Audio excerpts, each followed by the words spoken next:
Good afternoon and welcome to Wise Women Weekdays. My name's Lucinda Wild. I am a wise woman, a crone, a hag, or whatever else you choose to call me. And this is... I'm Kitty and I'm just a wise woman. You don't have to call me anything else, thank you very much. And we also have Cosmo and Molly here. Cosmo isn't a woman and I don't think he's particularly wise. He might be wiser than us, you don't know. Cosmo, are you wise? So today we're going to talk about addiction. I'll let you get the ball rolling. Are you addicted to anything? Well, not really addiction, but I do like a cup of coffee and when I go shopping and I actually say to myself, I'm not going to have a cup of coffee today. I'll just do my shopping and come home. But I always find myself sitting down having a coffee, although I do enjoy it, but coffee is not good for you. It's got all nasty things and caffeine is an addiction. So yes, I suppose I am addicted to coffee and I wish I wasn't. But there again, when I go shopping, it is my choice. Although I say I'm not going to have a coffee, then I decide, yes, I will. So, and what addictions have you had? So currently I have a shopping addiction.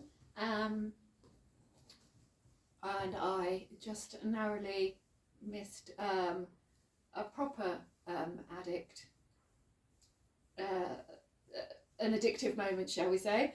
I took the dog for a walk to buy some eggs and nearly came home with a £900 jacket. The only reason that I didn't buy it was it wasn't my size. So I think there was a little bit of divine intervention there. I should think so.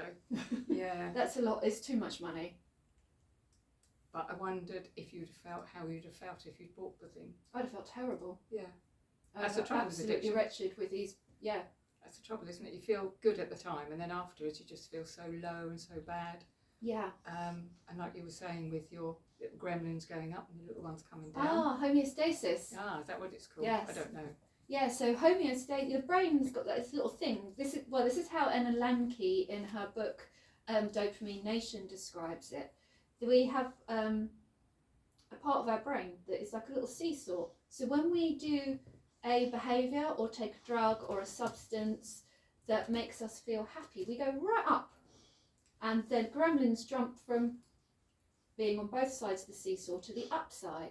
And then when we come down, they all leap over to the downside, and then we crash and go lower than we were before we'd taken the substance or indulged in the behaviour.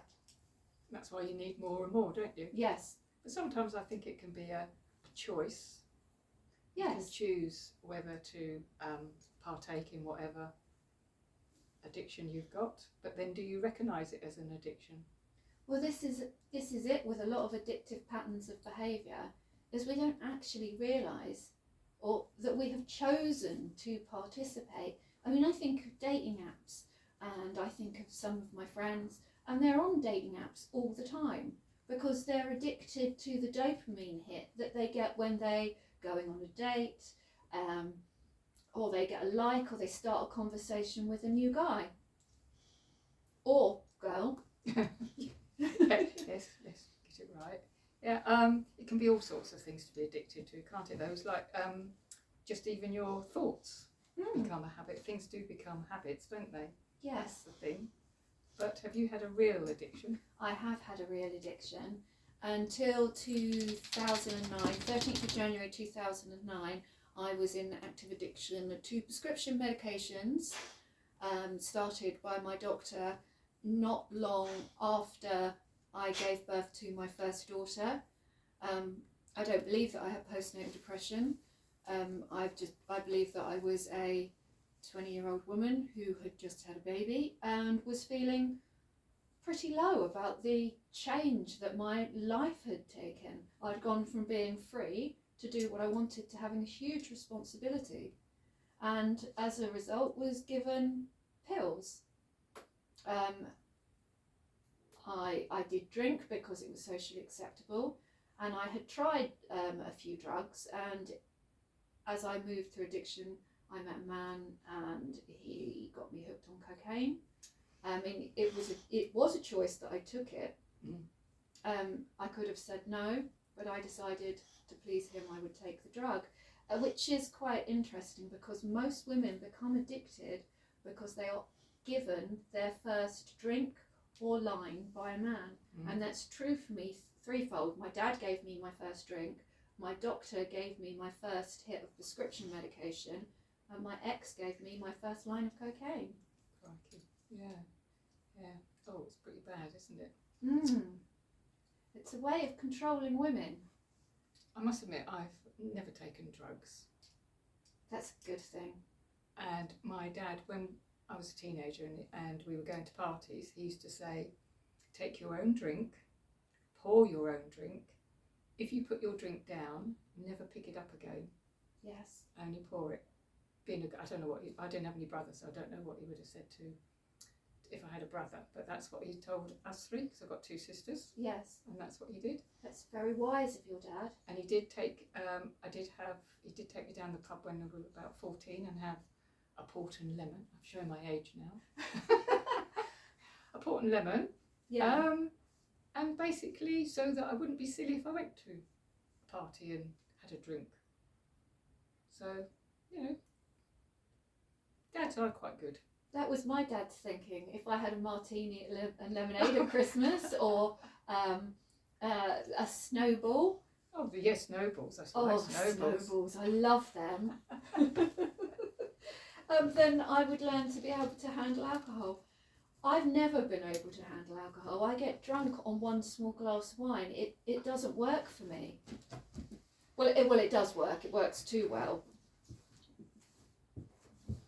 So yeah, but behaviours are addictive as well. You said that you like to have a coffee when you go out shopping. Is that food shopping or shopping for pleasure? No, it's generally food shopping. Yeah. Yeah, I don't like shopping as clothes shopping. I never find anything I like. I always see things on other people that I like, but I never see anything for me. So no, it's usually just boring stuff, food shopping really. And then I just think, oh, I'll stop and have a coffee, and then I do feel a bit down afterwards when I've finished. And go, why could I just come home? But you know, it's the caffeine, isn't it? Yeah. And that is, well, you do get addicted to it, and self-sabotage really, isn't it? Yes. I want to pick up on the strand that you mentioned, and that is addiction is a choice. So could you explain why you think addiction is a choice? Well, take me going for a coffee. I make up my mind to say, right, I'm not going to have it. But when I get there, after I've done my shopping and on my way home, and I think, oh yes, I'll just have one. So it's a choice. In the morning I said no, and then at that particular time I've decided to say yes, but I knew I shouldn't be having a coffee. So I did choose to have a coffee. So I don't know if you feel any other way that you could explain that? That's the only thing I can. Well, I think of the 12-step model, and the first step is accepting that you are powerless over your substance of choice or behaviour of choice, and that you have to hand your life and your will over to the care of God as you understand Him to become free of your addiction. So it's a disease that can go into remission. I mean, I don't fully agree with that particular paradigm. I'm more willing to accept that addiction is a choice, because we all have the power to choose whether we do something or not. It's just whether we can fully understand that we have that power of choice, because everyone has a choice in everything they do. The choices might not be great, but we all have choice. Yeah, we do. Yeah. Yeah. Luckily, I don't have any other addiction other than coffee, but that's bad enough because that kills your brain cells and stuff like that anyway. Tell me more about coffee and the nasty things that are in it.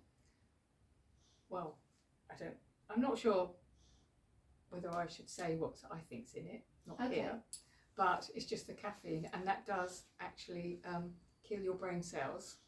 That I don't know, I'm not quite sure whether they can replenish themselves. I've got a feeling they don't, and that's what causes Alzheimer's and stuff like that, because it's killing your the brain cells, Okay. and then that becomes, well, it's self-sabotage, isn't it? Yes. You know, we're actually doing all this to ourselves, and that is quite a shock when you realise that it's your choice and you are actually harming yourself.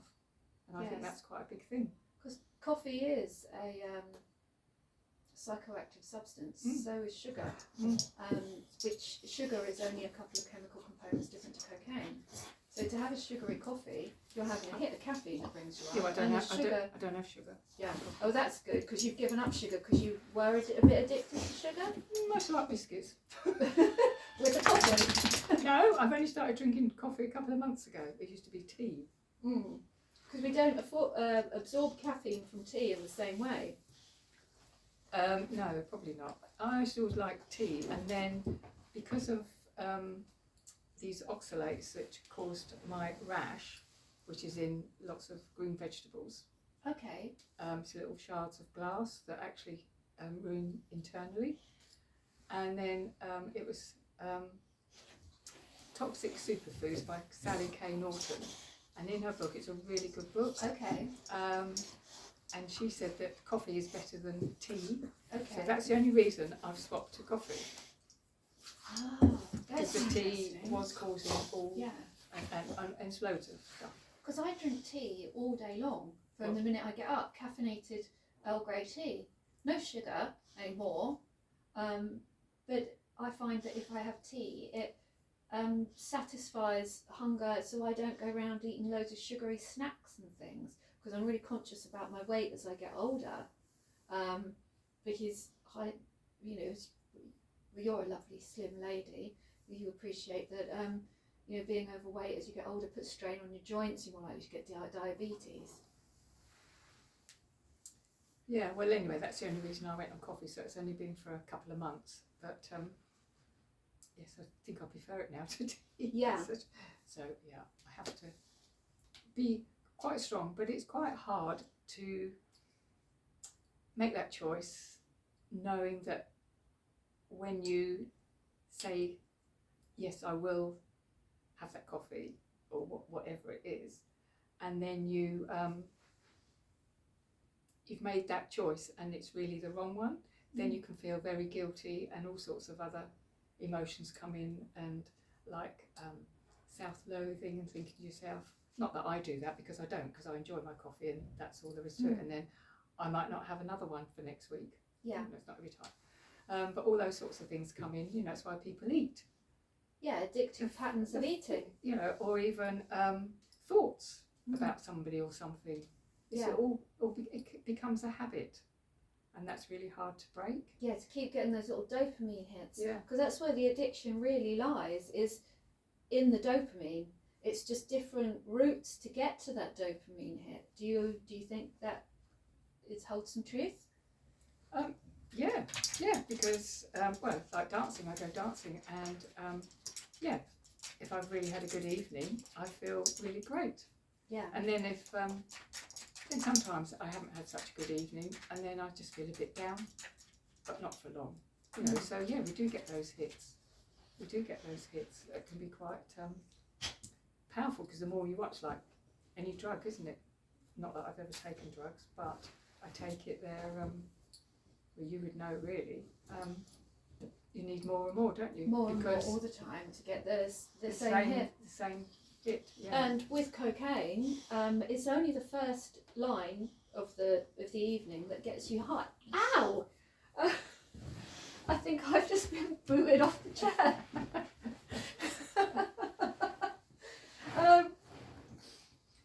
So when you do cocaine, I didn't know this until I started training as a substance misuse interventionist. The first line gets you high. It opens the what's it called? Not dopamine, the other one. It's gone completely blank. What's the name of the neurochemical that gives you a rush? Anyway, I've forgotten the name of it. I'm so addicted to it, I've forgotten the name of it. Not dopamine, the other one.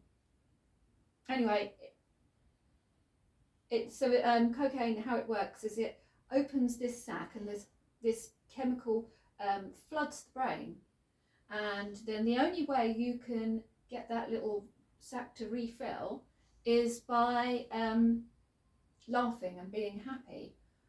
But where cocaine, often mixed with alcohol, suppresses the central nervous system, being happy and feeling good and getting another dopamine hit isn't going to happen. So you're chasing the buzz. But does that? So Yeah. So if you just take, you said, cocaine and alcohol. yes. But if you is that by taking both together that you don't Yeah. get that? But what if you just take one? Would you get that? One line of coke. The first line makes you But feel then if really you don't- good, but then you're chasing the buzz with every line that you take Yeah, but after that. What, even if you don't have alcohol with it? Yeah. Right. Oh, okay. So it doesn't matter. So together when you or not. mix cocaine with alcohol, it creates a completely unique substance in the body called cocaethylene, which is even more addictive than cocaine and alcohol on its own, which is why lots of people that do one substance also do the other. Right. Oh, that's pretty powerful, isn't it? Isn't it? And then other things get thrown in as well. So, I mean, for me, I used to take benzodiazepines to calm down and to be able to go to sleep. There are only two substances that the detox will kill you, and that is alcohol and benzodiazepines. I mean, coming off heroin or morphine, that's not deadly. It's really unpleasant. I mean, I haven't had that experience. Thank you, Spirit. But how did you find it coming off all of that? Coming off the cocaine wasn't bad at all. No? I wasn't, no. I didn't notice that because of the intensity of the benzodiazepine detox. So I got addicted to the most dangerous drug through prescriptions, through going to the doctor and asking for help. They don't tell you this when they prescribe the drug. Antidepressants and various other things, antipsychotics, Yeah, I know it's the antidepressant. tranquilizers, yeah. They don't tell you that it's almost impossible to get off them. They do control the amount of temazepam, nitrazepam, Valium and Xanax they prescribed. I'm not sure they prescribe Xanax in this country. I think that might be more of an American thing. So was there any other way that you could have got off it by not going to a doctor? I didn't go to a doctor. I detoxed on my own at home. Right. I was supported by members of a 12-step fellowship. Right. And I didn't know until I started to train that the benzodiazepines was one of the only detoxes that could kill you. Because what happens is you can go into fits and convulsions. And the other thing that the medical professionals don't tell you is when you go on to antidepressants, antipsychotics or benzodiazepines, any symptoms that they suppress come back and worse. Yeah, I can imagine that. So when I detoxed off the benzos, I was more anxious, more depressed. I couldn't even see straight. It was like there was, you know, when you have like that kind of tunnel vision with a fuzzy, blurred vision, like a migraine, but without the headache, real confusion. And it was a really dark time. How long did it take? It took me from, so I completely stopped taking benzodiazepines on the 1st of April 2009, and I wasn't in the clear for about 3 months after that. Right, so it's a long time. Took a long time for my body to rebalance and my neural pathways to settle down and to start finding some kind of homeostasis. But in the meantime, I picked up sugar and cake and baked. I ate donuts. I ended up getting a filling. So I essentially swapped one substance for another. But all the time you were doing that, did you ever feel that you needed to go back on? I suppose you did, didn't you? That you needed to have your fix again at some point, or No.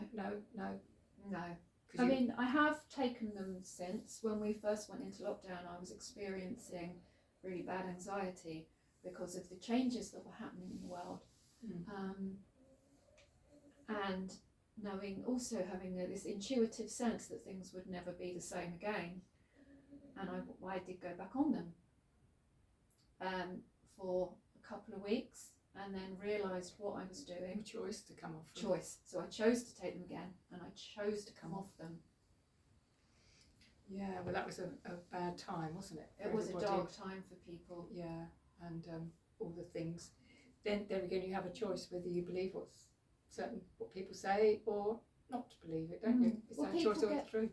People get addicted to the crisis and the panic and the drama and the negativity, and addicted to watching the news and all of those things. I mean, I'm guilty of that myself. When Boris and his crew were all on the TV, I found it hard to, initially, I found it really hard to tear myself away. I don't think I've watched telly for about 8 years. That's amazing.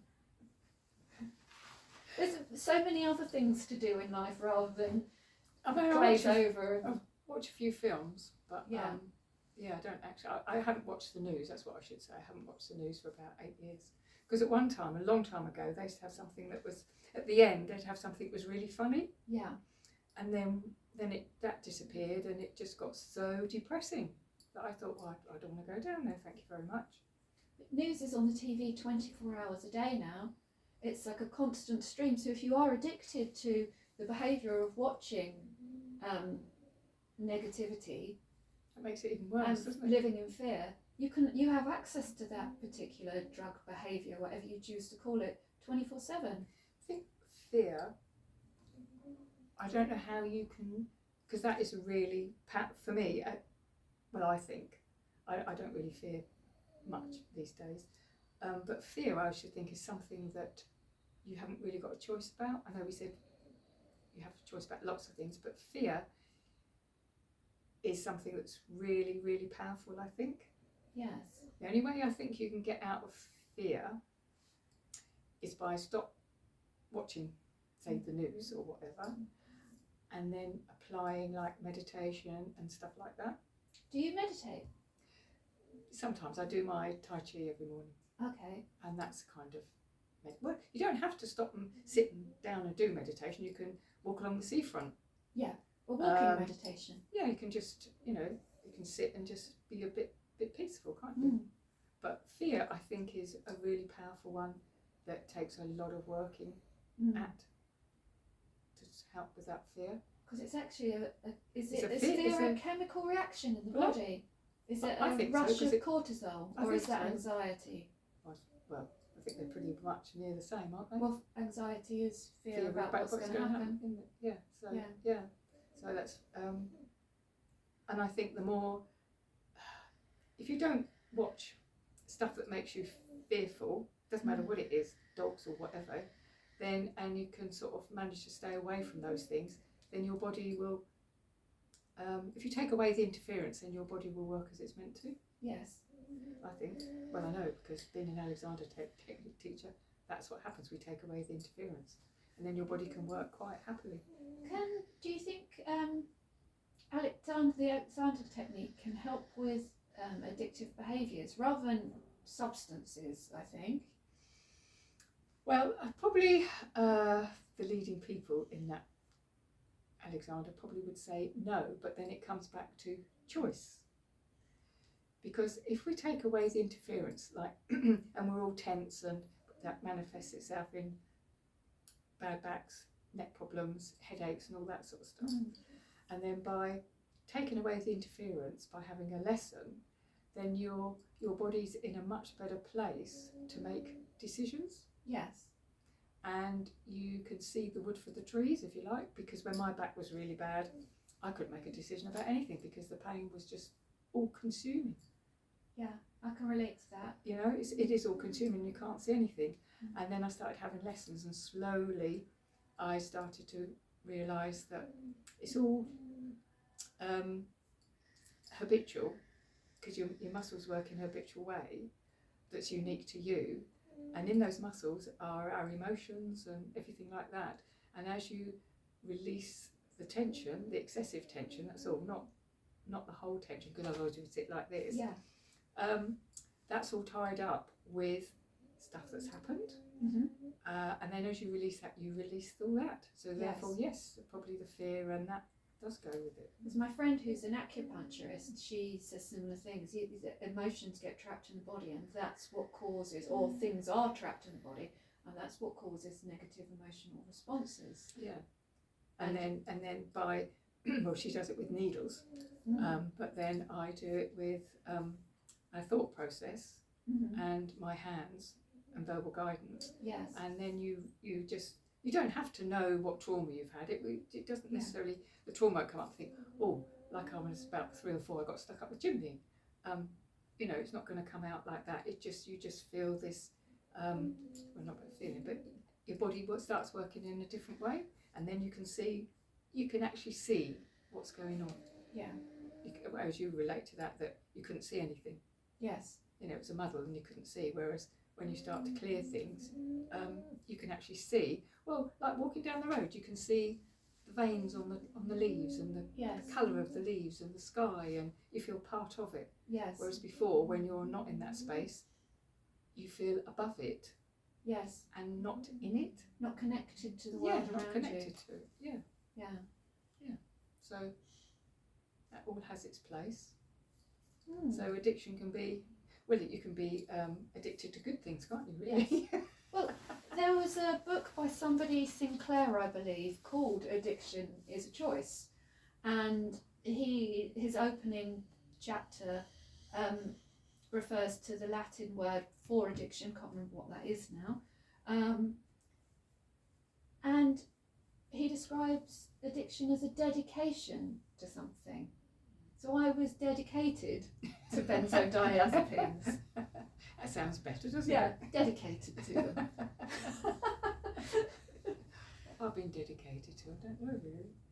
The Alexander technique, dancing? Yes, I do like Alexander technique. It saved my life and changed my life, so yes, I'm probably dedicated to that. Yes.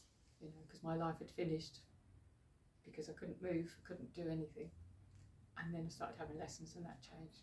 So did the mainstream medical professionals offer you quite toxic drugs that could have caused addiction to help you with your pain? See, I don't take any tablets, I don't take any drugs from anybody. Nothing at all? No, never have. That's really good. No. Because there's so much pressure for medics to take things. My doctor was really good. I mean, he used to say, well, how can I help you? What do you want me to do? He never offered me anything. And I think I might take a tablet maybe for a very bad headache, like a migraine, but that was only very occasionally. I just don't like taking tablets, and I don't like the harm that they can cause. And that's it. And I think the only last injection I had, I think with TB when I was like 14. I haven't had anything else since then. Nothing when I was having the children. No headache tablets, no alcohol, nothing. Wow, that's amazing. It's so strong when we, as a culture and society, are bombarded with substances that can make you feel better, remove pain, physical and mental. Yeah, I suppose I've been lucky. Because the technique, you don't have any tablets or anything. You don't need anything. It is, really sort of natural. And I was lucky I came across it, really. I did have a good doctor, and he did offer me some painkillers, which I took for a week, and they didn't do any good, so I decided no, that was it, I'll just find out what I can do. Yes, because I found when I had a frozen shoulder, I took some of the medications that prescribed codeine, and it didn't work. No. I didn't accept the benzos that they offered for obvious reasons, and I didn't want to start taking anything opiate based. Well, actually codeine is opiate based, isn't it? I'm allergic to that cocodamol. Yeah, that's got codeine in it. Yeah, because when I had my operation on my face, I had to have a nasty thing removed, and they gave me cocodamol just to take, and I swelled up with it. Nasty. My face went. It's because your system's so clean, I think, that you putting something toxic like paracetamol and codeine in caused a physical reaction. Yeah, I only took because I'd obviously had, what was that, 4 centimetres by 2.5 Okay. pulled across. Oh, Then you don't notice a scar there. no, you look beautiful as ever. Well, thank you for saying so, but it's not true, but never mind. Yes, it is. So that was going to be pretty painful. But no, that I just took that and I can't have that. So that was it really. Yeah.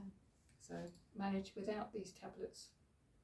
And as for little kids being on, these tablets they give them for, repeated, however they do their things, ADHD. They put them on Ritalin, don't they? I don't know. I think it helps children that are severely ADHD, but when it's down to they're displaying ADHD symptoms because they're not parented or they're experiencing trauma, I don't think giving them a amphetamine-based drug is helpful at all. It just dulls everything down, doesn't it? Yeah. That's what it does. I think it might be a method. How do they get that like that in the first place? Children, how do they get? What's at the very beginning when they're little? There's got to be something that they have that's causing all this, because there's far too many youngsters have got all this same thing. So there's got to be a common denominator somewhere. Yeah, there has to be. I wonder what it is, because you're right. When I was a kid, there wasn't there wasn't all these labels, which is interesting because this moves on from yesterday's Wise Women, where we were talking about labels, and in some cases it's helpful for a child to get a diagnosis, and in other cases it's often an excuse for bad parenting and the child being mollycoddled. I was at a dog training workshop last week, and one of the dog trainers was talking about their friend who had a kid, and they never said no to this child, and they never held any boundaries. The child was able to do whatever it wanted, and they're lost. They weren't parenting. No. I always remember my daughter at 13. She said to me, "Mummy, I'm really pleased you're my mummy." I said, "Oh, why?" And she said, "Well, I've got a friend.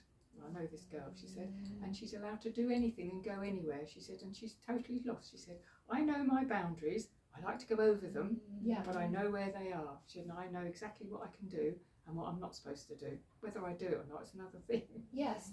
And I thought, oh, thank you very much. And I appreciate that about the way that I was parented. Yeah. I was, my dad was strict, I had boundaries, and I knew what the consequences were, and I pushed against them anyway. Yeah. But that's what you do. I knew what was expected of me. But you wouldn't go too far over that boundary. Yeah, and it's the same with the dogs. They may actually look like they don't have boundaries being on the sofas and chairs, but they do have boundaries, and they're breaking them now. Wait, off. Oh, yeah, guys, off. No, they won't listen to me. Well, even as adults, we have boundaries, don't we? Yeah. If we go out somewhere, you know how to behave, and that. I think how you're brought up has a lot to do with things. Yes. I really do. Yeah. And if you come from a nice family, don't have to have lots of money or anything like that, because that doesn't cost anything, does it? Love doesn't cost anything. No, to be polite and well mannered. Yeah, my mum was a strict one, but my dad was a soft one. My mum was pretty strict as well. Oh, was she? Yeah. Oh, right. She's that lax. Whoops. Sorry, Mum, but you are. And I am too, because I've inherited your gene. Oh, no, my mum, well, yeah, she was quite strict, but she wasn't too bad, actually. My mum was a mental health nurse, and she can get a patient into a strong suit, obviously as part of a team, not on her own. Yeah. But she's not to be messed with. Oh, right. My mum was a nurse as well. But, Mum, I suppose Mum was a bit strict. Well, because the mums have to be, really, because they're there most of the day, aren't they? Yeah, they have to be. And, I got them, I like my dad. My dad was really lovely. And my mum. But you could always talk to my dad, and he'd always listen to you, and he'd listen to your side of things. Yes. Whereas Mum was inclined to not force her opinions on you, but maybe not let you have the free rein that probably she should have done. Because when she got older, she said, or if I had my time again, I wouldn't be as strict. You know? Yeah, but you might not have turned out so well if she No, hadn't been no, strict. probably not. I don't know. No. It's good that we're talking about parents actually, because parents can often be the cause of addiction. If they are the cause of childhood traumas which lead to addiction in later life, they are the root cause of addiction. My dad was alcoholic, so I grew up in an addicted household. Oh, right. And my mum, as a nurse, the drugs that the doctor put me on, knew the addictive nature of them. And of course I wouldn't listen to her because she wasn't a doctor, even though she was working in the mental health She didn't want you system. to have them? She didn't want me to take them. Because Right. when she found out that I'd been prescribed a drug called amitriptyline, she said, how can you take that and look after a child? Which of course the two didn't work, No, of course. because the drug puts you to sleep so deeply that you can't wake up and do night feeds and night changes. Oh, so your baby was only young then? Yeah. Tiny? She was less than 6 weeks old when the Oh doctor my- started oh my prescribing goodness. this stuff to me. Oh, crumbs. Yeah. So your mum had to come and help, did she? My mum was always helping anyway, bless her, because I was pretty much on my own at 19. Well, just turned 20. Right. Yeah, that's a lot, isn't it? Mm. Crikey. Yeah, not good as a doctor, is it? They No. don't tell you. But there is a culture of overprescribing which leads to addiction. A friend of mine, she actually works for a London hospital as a psychiatrist, and her board are working to reduce the amount of prescriptions and increase talking therapies, because what she was saying to me is mental health addiction issues can be compounded by prescription medication, which was pretty much my story. Yes, absolutely. Well, it's good that they're aware of that and Yeah. are thinking of doing something about it. Trouble is with doctors, they don't have time for you really, and I think if you go in there and say you want this, they just write it out. Unless they're a really good doctor who says no, you're not having it. Yes, with doctors, And there's not many of those around. they do get paid for how many drugs they dish out. Exactly, so they're actually controlled, the prescription pads are controlled by the pharmaceutical companies, and the aim of the pharmaceutical companies is to make money. Absolutely. So there's money in addiction, and not just from drug dealers. Yeah, and they get money for writing out death certificates and everything. You know, doctors do all right, really. They're little side things, don't they? Yeah. I mean, I've heard rumours that for a recent medication, each dose that was given, they were getting a kickback of £15. Oh, I heard 25. Oh, 25. Yeah. So Maybe that was London based, you know. maybe, London. yeah. But it's worrying. Yeah, I heard 25. It's a lot of money, isn't it? It is a lot of money. You're thinking that you're giving a medication to 100 odd people a day, maybe. Yeah. I don't agree with little ones having any sort of medication. No, I don't give my dog's medication unless it's absolutely necessary. I go down the holistic route. I would go down the holistic route if I got a puppy, and I would help develop their immunity holistically. The only time I go to the mainstream vets would be to have something sewn back on. Yeah. Well, it's like the medical profession, isn't it? They're good on emergencies. Yes. Excellent for emergencies. But when it comes to nutrition, mental health, addiction, I've got a clue. there are distinct limitations. Yeah. That's not true of all doctors. No. There are some great doctors out there. I have a few friends that are doctors, and we wouldn't be friends if they were just prescription writing. No. See, my doctor was lovely. He was really good. I had him for a long time, and he was really, really a good doctor. And he would never push anything on me. Yeah. And he listened to what I wanted to say. And, Yes. you know, yeah. So he was very good. No, not all doctors are like that, are they? No, Yeah. there are some very good ones. Yeah, some excellent ones. And but there's also someone just like them, money, don't they? Well, there is a doctor that I actually want to tell you about. Back in the beginning of 2011, I was experiencing chronic fatigue. I was really tired all the time. And I went to the doctors and I explained what had happened. He read through my notes and he looked at me and he went, "You're drug fucked." I was like, "So that's your professional diagnosis, is it?" He goes, "Well, you've taken these drugs for so many years, they have a negative impact on your body." I said, "So you can't do anything to help me?" And he said, "No, you're just going to have to live with it." Oh no. And I wish at the time that I had put in a complaint about him, because I think saying that to a vulnerable woman who is only 2 years into recovery, that wasn't helpful. No. From that point, I started doing some research and found out there's something called post-addiction syndrome. And I was actually experiencing that when my body was returning to normal. And what he had also failed to see is that my addiction had started with one of his colleagues. Oh, crikey. Well, he One of gave the ones me that the drugs, yeah. and been perpetuated by various colleagues. They would probably class it as drug-seeking behaviour. But your body goes into a healing crisis, doesn't it? It does. When you're detoxing, you can feel 10 times worse than what you were originally. Yes. And you think, oh, this isn't working, but it is. It's because your body is detoxing. And, well, you ought to feel pleased that you're feeling like that, because that's where the detoxes, the toxins are coming out. But he didn't recognise that. No, he just kind of dismissed me and sent me on my way. What did you do then? I went home and told my friends. They were supportive and caring. At the time, I wasn't an empowered woman like I am today, and I just accepted it. I accepted that the patriarchal system kicked women like me around. But then what did you physically do about it? Physically, I started to do gentle exercise, eat a healthy diet, and try and move through it.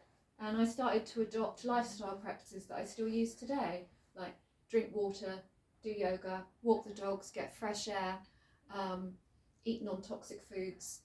I probably bought into toxic superfoods actually, thinking that I was doing the right thing. And me, absolutely. Oh yes, we've all done. That's what a healthy diet. We assumed was a healthy diet. Yeah, but we're never too old to learn, are we? No, that's it. That's really important. We learn for the whole of our lives. Why would we stop learning when we get to a certain age? It keeps your brain alive. That's why I like dancing, because when you get new moves, and you really, I mean, you get a bit slower, obviously, but yeah, I like learning. I like learning new moves because it does keep your brain active. Yeah. You know, and that's what we've got to do. You know, get out and enjoy ourselves. So when you do your Lindy hops and everything, do you wear the lovely dresses that swirl and lovely dancing shoes? Well, it depends which ones you call swirl, because the swirly ones are later, they're 50s. Okay. I just like the slinky. So the wiggle dresses? Yeah. Yeah. Yeah. Oh, I bet you look fab. I got well, I've had some made, and I have most of them made, and then I have got a few of original ones as well. So yeah, I tend to generally wear 40s trousers and that anyway. Yeah. Yeah, so it's I like. It's a nice style. Yeah, it is. I mean, I don't want to say it really, but we're a scruffy lot these days, I'm afraid. I think you can walk out in the road and you just think, oh, everybody's got like hoodies and tracksuit bottoms, and in the 40s everybody had their nice suits and women dressed up to go to the shops, and I just think it's a really nice era and I love the men in the suits. Yeah. Give me a man in the suits and that's it.